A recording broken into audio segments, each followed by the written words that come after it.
150 ദിവസവും പിന്നിട്ട എന്നിന്റെ മൊയ്തീൻ എന്ന സിനിമ ഇന്ന് ജീവിക്കുന്നവരുടെ കഥ പറഞ്ഞാണ് പ്രേക്ഷകരുടെ കയ്യടി നേടിയത്.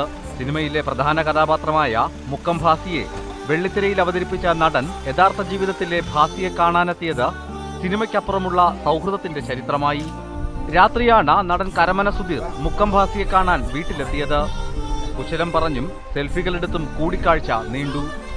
മൊയ്തീൻ കാഞ്ചനമാല പ്രണയത്തിൽ തുളച്ചാൽ നീങ്ങാത്ത അത്ര ആഴത്തിൽ ബന്ധമുള്ള മുക്കം ഭാസിയെ അതേ പൊലിമയോടെ വെള്ളിത്തിരയിൽ അവതരിപ്പിക്കാൻ കഴിഞ്ഞതിലുള്ള സന്തോഷം നടൻ പങ്കുവച്ചു. ഒരുപാട് ചിത്രങ്ങൾ ഞാൻ ചെയ്തിട്ടുണ്ട്, വ്യത്യസ്ത കഥാപാത്രങ്ങൾ ചെയ്തിട്ടുണ്ട്.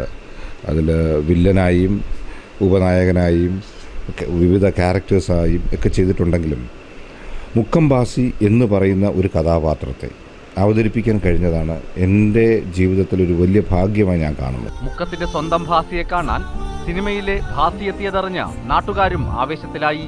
സുധീർ കരമന കഥാപാത്രമായി ജീവിക്കുകയായിരുന്നുവെന്ന് മുക്കം ഭാസി പറഞ്ഞു.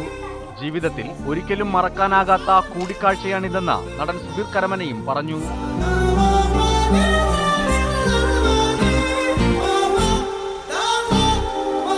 ആസാദ് മുക്കത്തിനൊപ്പം റിപ്പോർട്ടർ കോഴിക്കോട്.